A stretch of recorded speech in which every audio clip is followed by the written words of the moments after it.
Hello everyone, मैं हूं कृतिका। कैसे हो आप सब? आई होप आप सब ठीक होंगे। Welcome to the dream stream. आज की इस वीडियो में हम देखने वाले हैं कि फैब्रिक को आज की वीडियो में हम देखने वाले हैं कि हमें फिनिशिंग के साथ कम टाइम में कैसे सिलाई कर सकते हैं। तो हमारे जो भी हम फैब्रिक सिलते हैं, जो भी हम कपड़े स्टिच करते हैं, उसकी फिनिशिंग एकदम परफेक्ट होना बहुत ज़रूरी है। क्यों? क्योंकि समझो हमने एक ब्लाउज स्टिच की और उसकी फिनिशिंग एकदम परफेक्ट रहेगी, जैसे भी रेडीमेड ब्लाउज में कैसे रहती है ना, उसी तरीके की फिनिशिंग रहेगी। तब हम क्लाइंट से जो भी चार्जेस लगाना चाहते हैं ना, वो लगा सकते हैं। समझो हमने एकदम रेडीमेड जैसी ब्लाउज बनाई, तो हम सादे ब्लाउज के भी 1000 रुपया, 1500 इतना हम चार्जेस ले सकते हैं। फिर उनको हम बोल भी सकते हैं कि हमारी फिनिशिंग इतनी अच्छी है, फिटिंग भी इतनी अच्छी है, इसके लिए हम इतना चार्जेस ले सकते हैं। तो फिनिशिंग कैसे आएगी? तो फिनिशिंग ना ऐसे कोई टेक्निक नहीं है कि मैं आपको बताऊंगी और आप वो ट्राई करोगे तो आपकी फिनिशिंग अच्छी हो जाएगी। मशीन में एक है जो मैं आपको अभी बताऊंगी कि किस तरीके से हमें सिलाई करनी रहती है। तो मशीन में भी अक्सर हो जाता है कि जो हमारा दाब रहता है ना मशीन का, वो बहुत टाइट रहता है। तो कोई भी फैब्रिक हम चलाते हैं ना, तो उसमें वो दाब ज़्यादा रहने की वजह से उसमें क्रीज बहुत सारी मिल जाती है। तो उसको हम किस तरीके से कर सकते हैं ना एडजस्ट, वो मैं अभी सिखाऊंगी। बट फिनिशिंग के लिए, अच्छी फिनिशिंग के लिए आपको प्रैक्टिस करनी पड़ेगी। जो भी अभी वीडियो देख रहे होंगे, सबने सिलाई करना एक साथ तो स्टार्ट नहीं किया होगा ना। कोई ने अभी से स्टार्ट किया होगा, कोई 10 साल से स्टार्ट कर रहा होगा, 10 साल से स्टिच कर रहा होगा, 12 साल से स्टिच कर रहा होगा। सब अलग अलग टाइम से स्टिच कर रहे होंगे। तो जितना भी ज़्यादा टाइम से स्टिच करते होंगे, उनकी फिनिशिंग अभी तक अच्छी हो गई होगी। समझो मैं भी जब मैं 10th में थी, तब हमारा वैकेशन हुआ था। तब मैं सिलाई का यहीं पे कोर्स करने के लिए गई थी। सिलाई का कोर्स मतलब जो भी घर पे सिखाते ना, कैसे आप सबके यहाँ भी होगा कि कोई भी ऐसे क्लासेस चलाता होगा, घर पे 2-3 मशीन रहेगा, वहाँ पे सिखाते होंगे। तो वहीं पे मैंने सीखा था, सिर्फ 1 मंथ के लिए सीखा था। तो तब मैं स्टिच करती थी ना, मुझे सिलाई का बहुत शौक था। मुझे बचपन से ही फैशन डिज़ाइनर बनना था। तो सिलाई में आपको इंटरेस्ट रहना भी बहुत ज़रूरी है। कोई भी काम करो तो उसमें आपका इंटरेस्ट रहेगा, तभी आप उस काम में आगे बढ़ सकते हो। तो तब मैं सिलाई करती थी ना, तब मेरी फिनिशिंग अच्छी नहीं थी। फिर मैं कॉलेज चली गई तो सिलाई करना थोड़ा थोड़ा कम हो गया था, क्योंकि तब मुझे पढ़ाई भी करनी रहती थी और स्टिचिंग के लिए इतना टाइम नहीं मिलता था। फिर मेरी कॉलेज ख़त्म हुई, फिर कॉलेज का भी जो वैकेशन हुआ ना, तब मैं अपने लिए कोई भी फ़ोन में ऐसे इंस्टा पे या ऐसे ड्रेस देखती थी, फिर मैं बनाने लग जाती थी। ऐसे धीरे धीरे मैं जैसे जैसे स्टिच करती गई ना, वैसे मेरी फिनिशिंग एकदम परफेक्ट हो गई है। अब अभी तक जो भी मैं गलती करी होंगी ना कोई ऐसे गलती से ही सीखता है। कुछ डेली का हम कुछ ना कुछ सीखते रहते हैं। तो अभी जो भी मैं सीख रही हूँ, मतलब जो भी कर रही हूँ, वो सब कुछ मेरे एक्सपीरियंस से हुआ है। अभी मैंने सिर्फ ब्लाउज का क्लास ज्वाइन किया है और तब मैंने सिर्फ 1 मंथ का ऐसे सिलाई सीखा था। मशीन चलाना ये सब तो मुझे पहले से ही आता था। तो ऐसे आप जब जब प्रैक्टिस करते जाओगे ना, तभी आपकी सिलाई की फिनिशिंग अच्छी रहती जाएगी। तो आपको प्रैक्टिस किस तरीके से करनी है? तो समझो आपने अक्सर हम क्या करते हैं, ऐसे कई लोग करते ही होंगे कि ऐसे पुराना फैब्रिक रहता है ना, उससे हम फ्रॉक बनाने वाले रहते हैं। ओके, तो हम क्या सोचते थे कि ये तो ऐसे कपड़ा काम का भी नहीं है, तो हम कैसे भी सील के फिर उसके में हमारी फिनिशिंग अच्छी नहीं रहती। तो आपको ये सब नहीं करना है। आप कोई भी कपड़ा बनाओ, कोई भी मतलब पुराना रहेगा, क्लाइंट का रहेगा, अपना रहेगा, कोई भी बनाओ, आप पूरे मन से बनाओ कि ये अच्छा ही बनाना रहेगा। ऐसे कहीं पे भी ऐसे स्टिच लगा लोगे, उसमें प्रेस लगानी रहेगी तो छोड़ो, इसको पहनना तो है नहीं, तो उसमें मैं इतने मेहनत क्यों करूँ? ये सब नहीं करना है। जो भी आप बनाओगे ना, उसमें जैसे भी प्रेस लगानी रहती है, जैसे भी हमें स्टिच लगानी रहती है, जैसे भी हमें इसको साइड से स्टिच लगा के फिर अंदर की साइड से जो भी फिनिशिंग लगानी रहती है, वो सब आपको उस पर भी करना है।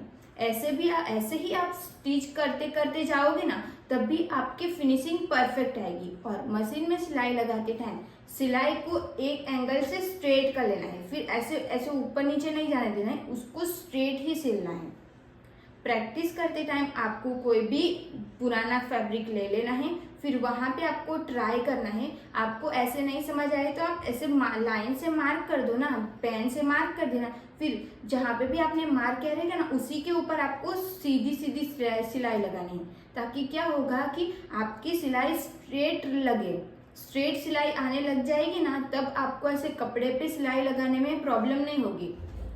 जो भी नए नए सीख रहे होंगे ना, उसको जो भी मशीन रहेगा, जो मेरे पास ब्लैक वाला मशीन है, वो व्हाइट वाला मशीन है, वो कोई भी मशीन रहेगा, दाब के हिसाब से हमें सिलाई लगानी रहती है ना, कि हमारा इतना दाब यहाँ पे इतना गैप ले रहा है तो लास्ट तक हमारा इतना ही गैप होना चाहिए। बट जो नए हैं ना, उनके लिए ये ऐसे ऊपर नीचे हो जाता होगा, तो वो डरते होंगे कि ये तो परफेक्ट सिलते हैं तो मेरे से क्यों नहीं होगा। तो आप बार बार उसी को रिपीट करते जाओगे ना, तो आपकी भी फिनिशिंग वैसे ही हो जाएगी। और एक बात आपको ना, समझो आप अभी सीख रहे होंगे, हम जो देखो ब्लाउज सीख रहे हैं ना, तो मैं बीच बीच में जो भी मैं सीखती हूँ उसकी वीडियो में डाल देती हूँ आप लोगों के लिए। तो आप ब्लाउज सिलते होंगे, आधी ब्लाउज आपने कंप्लीट कर ली होंगी और मैंने ड्रेस की वीडियो डाल दी, तो आप उसको छोड़ के इस पे आ जाओगे, तो आपका ना ऐसे दोनों पे रहोगे ना, तो आपका एक भी पूरा कंप्लीट नहीं होगा इतने अच्छे से, और एक भी पूरा आपको समझ में नहीं आएगा। तो आप जो भी सिल रहे होंगे, समझो आपने अभी ब्लाउज सिलना सीख रहे होंगे, तो पूरा ध्यान आपको ब्लाउज पे ही फोकस करना है कि कौन सी साइज के हिसाब से हमें कौन सा सूत्र लेना है, किस तरीके से सब कुछ करना है। अभी आप ब्लाउज सिलो, फिर कुछ नया देख लिया तो मुझे वो सिलना है, अभी वो देख लिया तो वो सिलना है, ऐसे सब पे मत जाओ। जो भी आप पहले सीखना चाहते हो वो पहले पूरा कंप्लीट कर लो। ब्लाउज सिलना रहेगा तो आप सारी टाइप की ब्लाउज की पैटर्न देखो। यहाँ पे मैं जो वीडियो डालती हूँ ना, वहाँ पे जो मैंने सीखी है वो 5-6 ब्लाउज ही सीखी है। बाकी जो भी मैं पैटर्न बनाती हूँ, ये सब बनाती हूँ ना, वो मैं अपने हिसाब से ही बना लेती हूँ। आपको भी ऐसा ही हो जाएगा। थोड़ा बहुत आप ब्लाउज का सीख जाओगे ना, तो आपको अपने आप माइंड में आ जाएगा कि मैं इस तरीके से यहाँ पे इतना इंच लूंगी ना, तो ये मेरा इस तरीके के डिज़ाइन बन जाएगी। तो इसी तरीके से मैंने भी सिलाई को इम्प्रूव किया है कि सब कुछ डिज़ाइन के हिसाब से हम पे करके सब कुछ सीख नहीं सकते, ये तो पॉसिबल नहीं है ना, क्योंकि डिज़ाइन तो कभी भी ख़त्म होने वाली नहीं है। अभी कौन सी पैटर्न चल रही है, दूसरी कौन सी आएगी, ऐसे साल में तो कितनी सारी पैटर्न आ जाती है। तो हम क्या सारी पैटर्न के लिए अलग अलग पे करके तो नहीं सीख सकते ना। तो सादी जो ब्लाउज रहती है उसको सीखना है, उसके अंदर हम पैटर्न को किस तरीके से लगा सकते हैं वो सब हम खुद के एक्सपीरियंस से ही सीख सकते हैं। अभी आपने जो पैक नेक रहता है, समझो पैक नेक वाला हमने ब्लाउज सिला और आपको बीच में राउंड शेप देना है, स्क्वायर शेप देना है, कोई भी शेप देना रहेगा, तो आप उसके लिए अलग पे करो कि उसके लिए क्या करना रहेगा। उससे अच्छा है आप ये सोचो कि मैं कोई भी कागज का राउंड बना लूँ, फिर कैनवास पेपर पे रख के फिर स्टिच कर लूँ, फिर ऐसे पलटा लूँ, तो वो तो राउंड बन जाएगा ना। तो इस तरीके से आपको भी दिमाग लगाना है कि किस तरीके से हम इसमें डिज़ाइन डालेंगे। ये तो मैंने बहुत सिंपल बताया, अभी तो बहुत सारी पैटर्न आ गई है।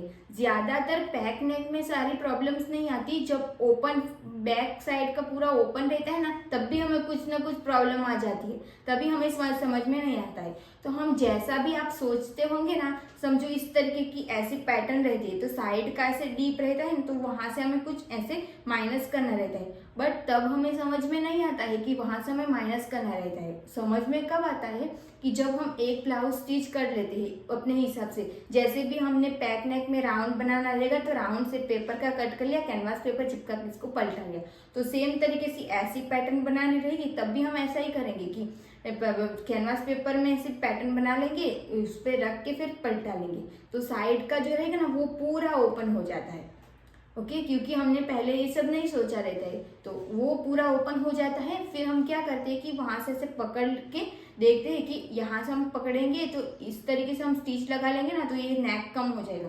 तब हमें समझ में आता है कि वहां से तो हमें ये माइनस करना था, इसको हमने पहले से कटिंग में माइनस कर दिया होता ना, तो उसकी वो सिलाई हमारी यहाँ पे लग जाती, तो हमारा नेक दिखता तो जो फोटो में हमने सिलेक्ट किया था ना वैसा ही दिखेगा, बट हमारा यहाँ से ऐसे बाहर की साइड भी नहीं चला जाएगा और ऐसे ऊपर से ऐसे ऊपर भी नहीं हो जाएगा। यहाँ से ऐसे देखो ऐसे हिंदी में क्या बोलते हैं इसको, ऐसे उठा हुआ रह जाता है ना, तो उस तरीके का हो जाता है जब हम उसको माइनस नहीं करते हैं।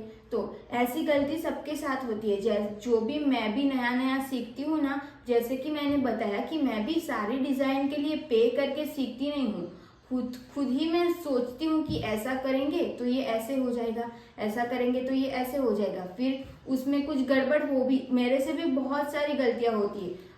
आपने देखा ही होगा, ब्लाउज मैंने सीखा मतलब अभी 2-3 महीने से ही मैंने सीखा है। तो तब मैं ब्लाउज सीखती हूँ, फिर मैं आप लोगों के लिए वीडियो बनाती हूँ। जो वहाँ पे मैम जो भी सिखाती हैं सेम मैं वीडियो बनाती हूँ। फिर मेरे को प्रॉब्लम हो जाती है कि बैक साइड में कम हो जाता है, कोई ब्लाउज में कम नहीं होता है, कोई कोई ब्लाउज में बैक साइड का कम रहता है ना, तब भी ब्लाउज फिटिंग आती है, और कोई ब्लाउज में बैक साइड का पूरा ऊपर हो जाता है, जैसा कि आप लोग कमेंट करते हो। तो अभी मैंने क्या किया, ऊपर का जो बैक साइड का डीप नेक रहता है ना, तो ऊपर का जो हम 0.75 इतना ज्यादा माइनस कर लेते हैं ना, तो वो सब मैंने माइनस करना छोड़ दिया।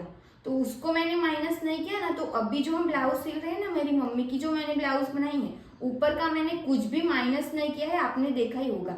फिर भी मम्मी की ब्लाउज बैक साइड से शॉर्ट नहीं हुई और ब्लाउज भी परफेक्ट आ गई। जो भी यहाँ से ऐसे लूज हो जाता है ना शोल्डर गिना, वो सब भी नहीं गिरा।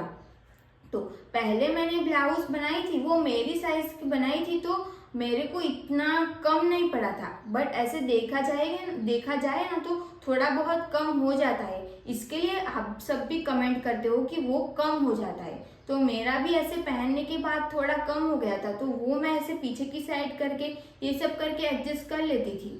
बट फिर मैंने थोड़ी बड़ी साइज का मम्मी का ब्लाउज बनाया, वो सब माइनस करके बनाया, सेम तरीके से जैसे भी मैम सिखाती उसी तरीके से सेम कॉपी मैंने भी किया। तो वहां पे ब्लाउज कम पड़ गया, तो मैंने खुद से ही सोचा कि ऊपर का सब जो माइनस करते वो सब हम माइनस ही नहीं करे तो ब्लाउज कैसे आएगी। तो मैंने ऊपर का कुछ भी माइनस नहीं किया, फिर मैंने ब्लाउज बनाई और ब्लाउज परफेक्ट आ गई। समझ रहे हो मैं क्या कहना चाह रही हूँ, कि जो भी सिखाते उन्हीं को आप पहले प्रॉपर फॉलो करो, फिर आपकी क्या गलती हुई है वो अपने हिसाब से ठीक करो ना। अपने हिसाब से भी तो आप ठीक कर सकते हो ना। उनको समझो, यहाँ पे मैंने मैम से सीखा और उनको मैं मैसेज करती रही कि बैक साइड कम हो रहा है मैम, क्या करे। तो वो अपने हिसाब से सही है, वो तो बताएगी ना कि मेरी ब्लाउज तो ऐसे नहीं हो रही, आपकी क्यों हो रही है। तो उनको ये प्रॉब्लम नहीं हो रही हो तो वो नहीं जान पाएंगे कि ये ऐसा क्यों हो रहा है। हमें प्रॉब्लम हो रही है तो हमें ही उसका सॉल्यूशन निकालना पड़ेगा, दूसरों से पूछ के हम नहीं कर सकते। क्योंकि हमने ब्लाउज बनाई है, उसमें हमें पीछे का कम पड़ रहा है, तो जो भी हमने ऊपर का माइनस किया है उसको नहीं करेंगे, तब कैसी ब्लाउज बनेगी वो हम खुद ही सिल के देख लेंगे। एक ब्लाउज सिल लेंगे एक्स्ट्रा, उसमें क्या हो जाएगा, उसे तो हमारी सिलाई में ही इम्प्रूव आएगा ना, ऐसा है। तो आप ब्लाउज यूट्यूब से सीखो या फिर कोई क्लास से सीखो, जैसा भी वो सिखा रहे उसको सीखो, फिर आप उसी के हिसाब से ब्लाउज पूरा बना दो। फिर आपको उसमें कुछ भी गलत लग रहा है तो आपको ऐसा लग रहा है कि यहाँ पे ये गलत है, तो अगर मैं इसको ऐसा करूंगी तो ये ठीक हो जाएगा, तो आप ऐसा करके देखो ना, ऐसा करके देखो दूसरी ब्लाउज में, तो फिर प्रॉब्लम नहीं आएगी ना। तो फिर आप अपना ही करो कि उस तरीके से आपने सिला ना, तो सारी ब्लाउज उसी तरीके की सिल के देखो। और अक्सर ब्लाउज में ये सारी प्रॉब्लम भी आती है कि हम पतले लोग के लिए क्या होता है, यहाँ पे जो बॉडी रहती है ना, जो मतलब थोड़ी हैवी बॉडी, हैवी मतलब बहुत ज्यादा भी नहीं, बस शरीर ऐसे भरा हुआ रहता है, ऐसे ये देखो मेरा इस तरीके का है ना, वो सब नहीं रहता है। तो क्या जो भी हम कपड़े बनाते हैं ना वो प्रॉपर ऐसे फिटिंग आ जाता है। और हमारे में क्या प्रॉब्लम होती है, मेरे में तो अक्सर होती ही है कि यहाँ पे आर्म होल का जो टक्स है ना वो सब मैं माइनस कर भी लेती हूँ, तो मेरा बैक साइड में परफेक्ट आ जाता है। मैं जो जितनी भी ब्लाउज बनाती हूँ, कोई भी कपड़ा बनाती हूँ, बैक साइड नहीं, सॉरी, लेफ्ट साइड फ्रंट, यहाँ पे भी कोई प्रॉब्लम नहीं होती, बैक साइड में भी कोई प्रॉब्लम नहीं होती। बट राइट साइड में हमेशा प्रॉब्लम होती है कि यहाँ पे मेरे आर्म होल में क्रीज आ जाती है। तो आर्म होल में ये क्रीज आ जाती है, तो मैं क्या करती हूँ, यहाँ से टाइट कर देती हूँ, कभी यहाँ से साइड से मैं टाइट करती हूँ, फिर शोल्डर मेरा कहीं आगे आ जाता है, तो मैं देखती हूँ कि शोल्डर पीछे रहेगा तो मुझे आर्म होल में क्रीज नहीं मिलेगी, इस तरीके से मैं एडजस्ट करती हूँ। तो मुझे लगता है कि पतले लोग होते हैं ना, जैसी मेरे टाइप की बॉडी और मेरी मम्मी टाइप की बॉडी रहती है ना, उनको ये प्रॉब्लम होती होंगी, मुझे लगता है ऐसा कि क्योंकि मेरे साथ भी हुआ है और मम्मी के साथ भी ऐसा ही होता है, एक साइड का परफेक्ट आ जाता है और एक साइड का गलत आ जाता है। तब जब भी हम इसको स्टिच करते हैं तो ऐसे दोनों साइड से इसको रख लेते हैं, फिर दोनों का चेक करके देख लेते हैं, फिर हम स्टिच करते हैं ना, तो दोनों का सब चेक भी कर लेती हूँ, सब कर लेती हूँ, फिर भी इस ऐसा ही होता है। तो शायद हमारी बॉडी दोनों साइड की एक जैसी नहीं होती होंगी, शायद ऐसा ही होता होगा, तभी ये सारी प्रॉब्लम आ जाती है। तो मेरे साथ ये सारी प्रॉब्लम आती रहती है, तो मैं खुद से ही देखती हूँ कि ये ऐसा करूँगी तो ये ऐसा हो जाएगा, ऐसा करूँगी तो ये ऐसा हो जाएगा, तब मेरी ब्लाउज परफेक्ट आ जाती है। ओके, तो ये क्लियर हो गया। आपको फिनिशिंग और अच्छी सिलाई सीखने के लिए आपको कहीं पे सीखना भी पड़ेगा, सीखना है वो तो ज़रूरी रहेगा, क्योंकि कटिंग नहीं सीखोगे तो आपको कैसे पता चलेगा कि ये किस तरीके का रहता है, किस तरीके का रहता है। और ब्लाउज सिखाने का तरीका ना सबका अलग अलग रहता है, जैसा भी अभी मैंने सीखा वो मैं आपको सिखा रही हूँ ना, उसी तरीके से सब ब्लाउज स्टिच करते हैं ये भी ज़रूरी नहीं है। सबका ब्लाउज सिखाने का, कोई भी कपड़ा सिखाने का तरीका बहुत अलग अलग रहता है और सबकी फिटिंग भी अच्छी आती है ना। आपको जो पसंद आए वो आप चूज करो और उसी के ऊपर आप फोकस करो। ओके, तो यहाँ पे मैं क्या कहना चाहती हूँ कि ब्लाउज की कपड़े की अच्छी फिनिशिंग के लिए आपको कोई भी ट्रिक या यहाँ पे कुछ ऐसा नहीं होगा, जो भी मैं सच है वही बता रही हूँ कि कोई भी ट्रिक नहीं होगी कि आपको इस तरीके से कर लेना है तो आपकी फिनिशिंग अच्छी आ जाएगी, कम टाइम में आप सिलाई सीख लगो, कम टाइम में सिलाई सीख लोगे। सबका दिमाग तो एक जैसा नहीं रहता है ना, जिसको ज़्यादा इंटरेस्ट रहेगा, इंटरेस्ट सभी को रहेगा, इंटरेस्ट रहेगा तब भी आप वीडियो देखोगे ना और सिलोगे ना, इंटरेस्ट के बिना तो नहीं सिलोगे। तो सबका माइंड एक जैसा नहीं रहता, कोई को जल्दी याद हो जाता है, जल्दी सीख लेते हैं, कम लेट से सीख लोगे उसमें भी क्या हुआ, लेट से सीलोगे बट अच्छा ही सीलोगे ना।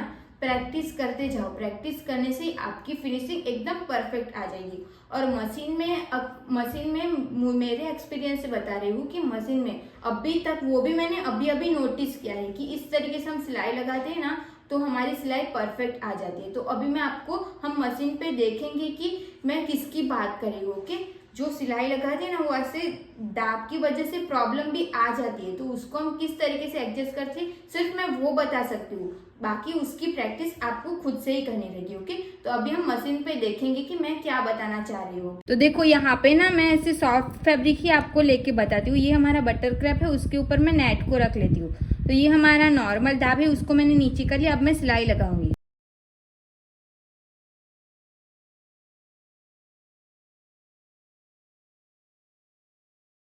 सिलाई लगाने से ना यहाँ पे फिनिशिंग एकदम परफेक्ट नहीं आती है।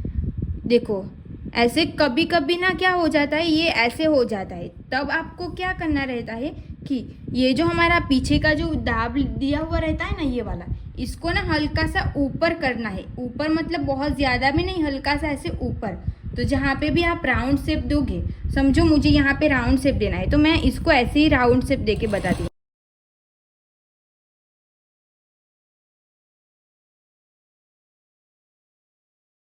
देखो ऐसे राउंड शेप देते हैं ना, तो यहाँ पे देखो कैसे हो गया है ना, इस तरीके से हो जाता है। अब मैं दाब को ऊपर करके आपको राउंड शेप बताती हूँ। पहले इसको हम कट कर लेंगे।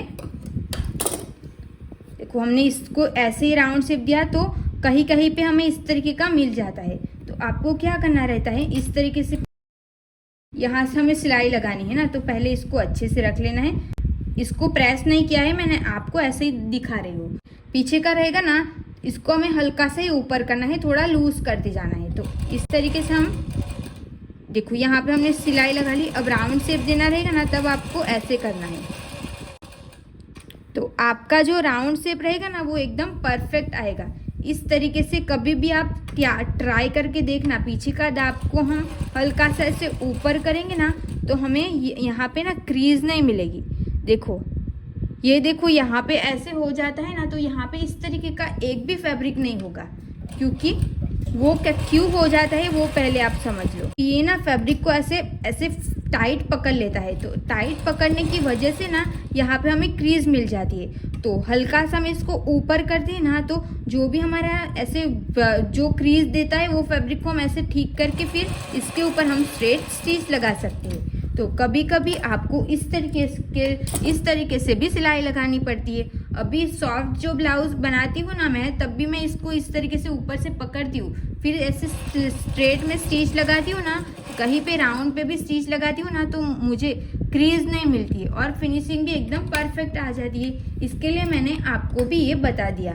आप ऐसे एक बार ट्राई करके देखना, ऐसे करने से ना हमें अच्छी फिनिशिंग मिलती है।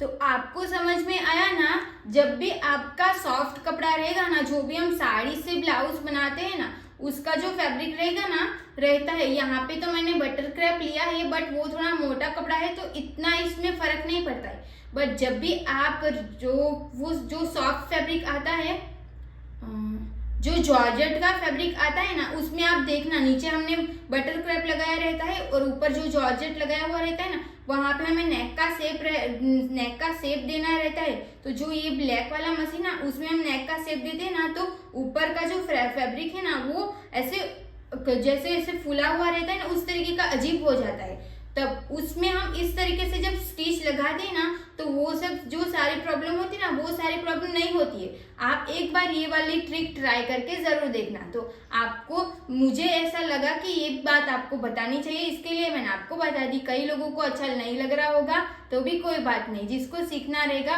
वो आप ट्राई करके देख लेना। आपको ये वीडियो कैसी लगी? अगर आपको ये वीडियो हेल्पफुल लगी तो कमेंट करके जरूर बताना। And thank you so much for watching this video अच्छी लगी हो तो प्लीज वीडियो को like, comment, share and channel को प्लीज सब्सक्राइब करना। मिलता है नेक्स्ट वीडियो में। नेक्स्ट वीडियो हमारा ब्लाउज पूरा कंप्लीट ही होने वाला है, कंप्लीट हो भी गया है।